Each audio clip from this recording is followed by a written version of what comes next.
and we are anticipating meeting with the Chief of Police and also the Director of the Department of Corrections, where they're going to give us a quick update on that investigation in regards to that dead detainee, Manson Isar, who was found dead in his jail cell at the Hagatna lockup on December 29.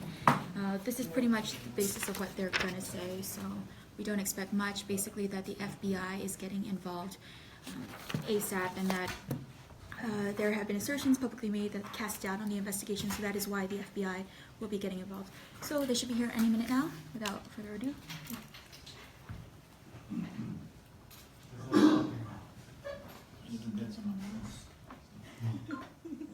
do I get rid of that? I don't know.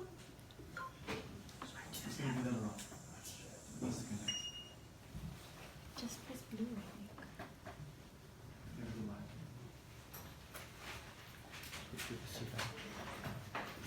Please shut now.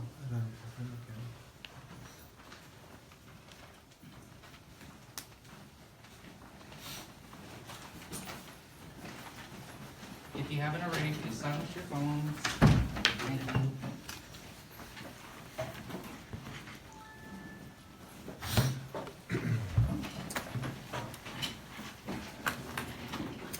Good afternoon, everybody. First off, I want to thank you for making it to this press conference. And I want to thank Director Lamarena for collaborating with the Guam Police Department regarding this GPD's death investigation of an individual that was detained at the Hagatna Detention Facility. So as you know, on December 29th, in the morning hours, the Guam Police Department was contacted relative to what we call an expired person. So the officers from the Hagatna Precinct Command did respond, as I had indicated earlier, and in their initial investigation, they determined that they needed to contact our investigators, our detectives from our Criminal Investigations Division. So as we do in all death investigations, we contacted our criminal investigators. They responded down there as well. Now, I just want to be clear about this. When the investigation was conducted, or is initially, when it was initially conducted, the Guam Police Department followed every protocol. We followed our policies and procedures, as with all death investigations. There was nothing unique per se, because this was this death was at the Hagatna Detention Facility. So, as with all death investigations, we follow protocol, we follow policy, we follow procedure. Now, I want to be clear about this, in that we are conducting a complete investigation. We are conducting a thorough investigation. Throughout the investigation, we maintain transparency. We believe in the transparency in government doctrine, and we are holding to that. And I will tell you that as we push forward with our investigation, you know, we are looking at holding those individuals who are responsible for the death of this individual accountable for their actions. And again, I have no specifics to provide at this point because it is an ongoing criminal death investigation.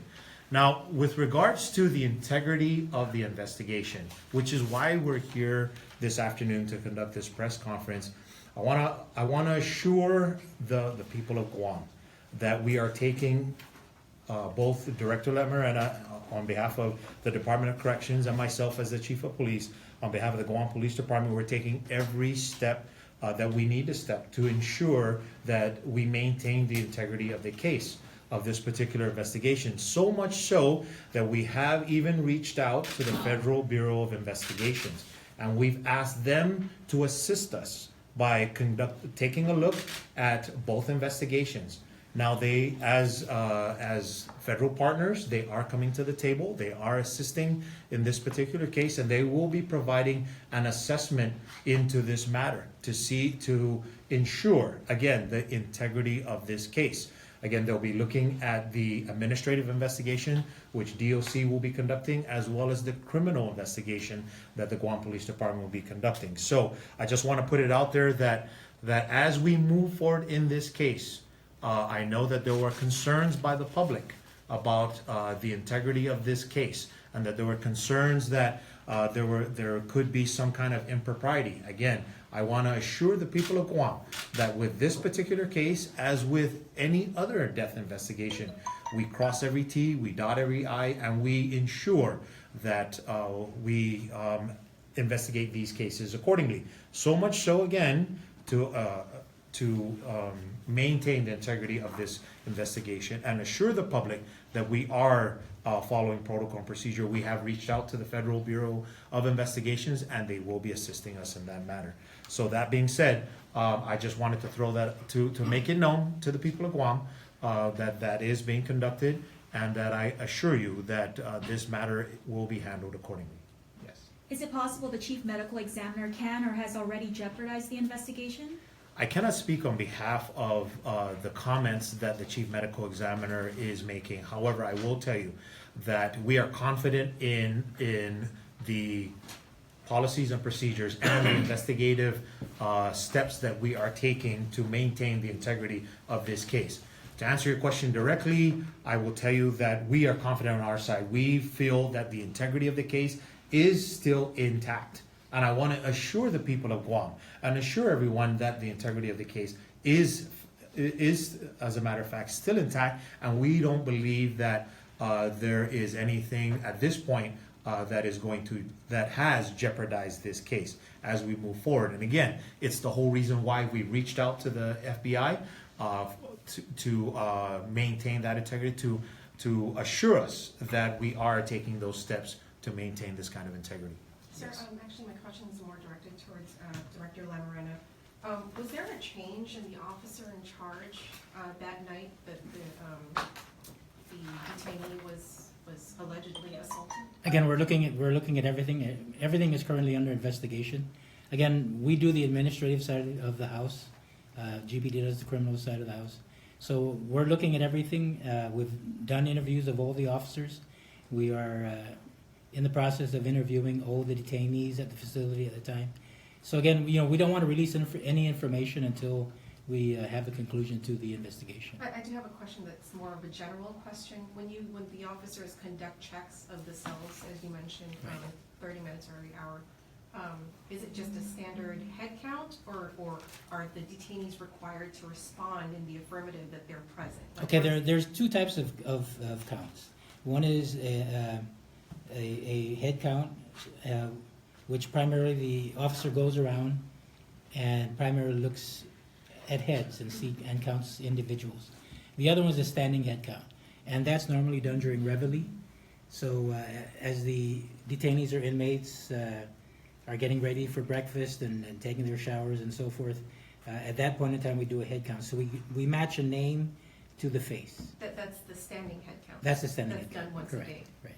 And then you said that And it could be done more frequently if Yes. the OIC or the platoon commander warrants it. But the every 30 minutes, that's... It's just primarily head count. And that's just looking around to Right. see how many heads are present? Going around, seeing any heads are all present, and then making sure that no one's missing. But not necessarily requiring for the detainee or inmate to respond in the affirmative that, yes, I'm present? Correct. The FBI, you said they're gonna assess your investigation, and it says here that if a federal crime has been committed, the FBI is prepared to investigate. Do you see evidence of a federal crime, and what kind of offenses might have been violated? To answer your question directly, Jasmine, no, we do not see that there is a federal crime. There is any violation to any federal statute. As a matter of fact, in our preliminary discussions with the FBI regarding this matter, they are quite confident with the steps that we are taking, with how we are handling both the internal affairs investigation as well as the criminal investigation. So again, understanding their role in the grander scheme of this whole thing, they look at things from a federal standpoint. Are there any violations to any federal statute? Not to say that they can't help the local government, but again, as I've indicated, they are confident in our abilities to conduct the administrative investigation on the DOC side of the house, as well as the criminal investigation on the GPD side of the house. You say assuage concerns and dispel doubt. What do you mean by that? Is that concerning your ability to stay kind of independent and kind of separate from the incident? I would tell you that we are confident in how we are investigating this. Do we feel that we need to distance ourselves? We don't believe that. We believe that although we are collaborating with each other, DOC and GPD, to look into the death investigation, but there is a clear line. There's a very distinct line between the criminal investigation and the administrative investigation. And like with any other investigation in any law enforcement entity, those lines run parallel with each other, never to touch, never to cross each other. Because one is strictly administrative and deals with personnel rules and regulations, and the other one is criminal. It's a violation against Title IX of the Guam Code Annotated. So we need to be very clear of that. And can we maintain both the integrity of both investigations by not crossing or blurring or blending those investigations? I will tell you absolutely. So I guess my question then is, what is the FBI's role in this? They're a third party, for lack of a better term, maybe somewhat disinterested, to ensure the integrity of the case is maintained. Again, there is some perception out there. There is some cause, or there's those out there who think that, or who may be thinking that because this involves DOC and because GPD and DOC collaborate with each other on a regular basis for one reason or another, they are part of the criminal justice system per se, that there may be some kind of impropriety. And I want to assure the people of Guam that there is no impropriety and that we're taking the extra steps by even including the FBI in this to ensure that the integrity of the case is maintained. So the role is more observation and review rather than actually getting into the nitty-gritty. Absolutely, absolutely. Sir, Yes. earlier you said that GPD from the get-go has followed all steps and protocol Yes. in this investigation.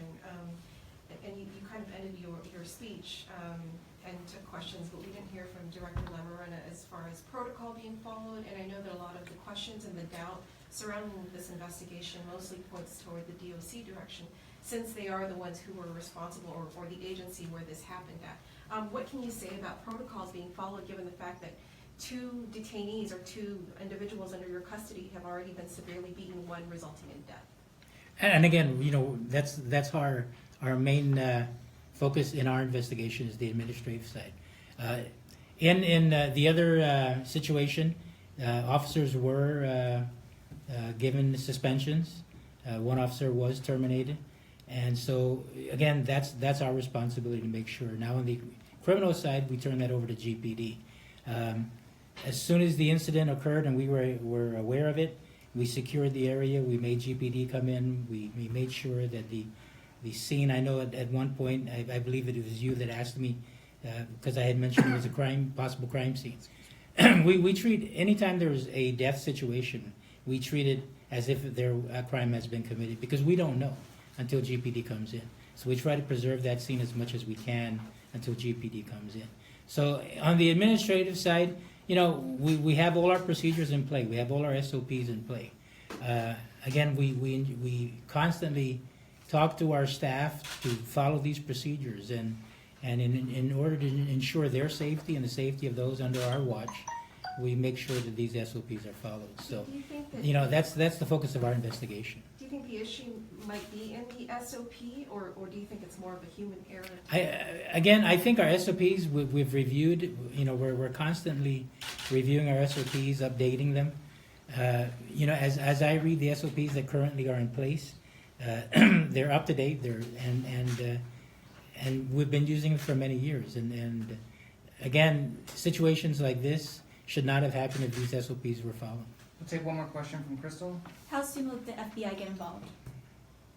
How soon, right? We've already started talking to them, so they are posturing themselves, and I will tell you that in having our preliminary discussions, they are already prepared to move forward with their assessment of this matter. So do you have a timeline? Of when they're actually going to start, I will tell you that again, I can't speak on behalf of the FBI. All I can say is that they've given their commitment to providing this assessment and their assurance of it. As to the actual start date, end date, I can't speak to that particular point, but they have already posturing themselves to that to be able to start providing the assessment. But as for administrative investigation, usually it's like 60, 90 days? Yeah, we're working with the Civil Service Commission So we have to make our final adverse action, if there is to be a final adverse action, within a 6-day period. You're not any closer, just to confirm, as far as any arrests or identifying any? Again, we're still suspects? conducting interviews, we're still gathering, analyzing the evidence that has been gathered.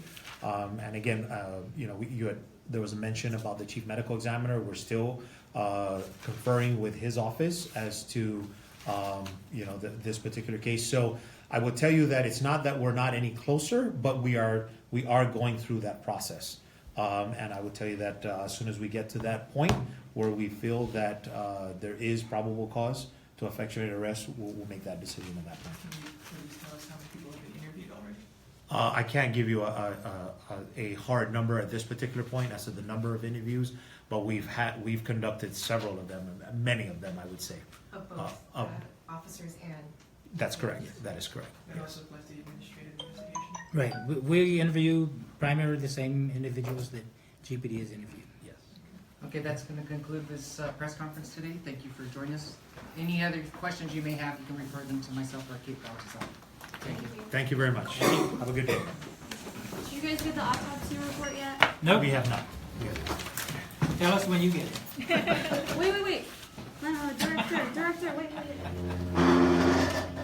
If you're just tuning in, that was the GPD Chief, Chief J.I. Cruz, as well as Director of the Department of Corrections, Tony Lamarena, basically just updating the public and asserting that they believe that the integrity of the investigation into that dead detainee, that they maintain that integrity in that investigation despite what's been coming out in the media. If you've been following, at least from the media outlets, we were able to release more information on that death investigation. We spoke with the chief medical examiner himself, who basically said this is a homicide, that the scene was cleaned, that the detainee's body was cleaned, that he must have bled out, but for some reason, no one knows where these blood-stained clothes are located. Again, the FBI is posturing themselves to become like an observer and a reviewer of GPD's criminal investigation as well as DOC's administrative investigation.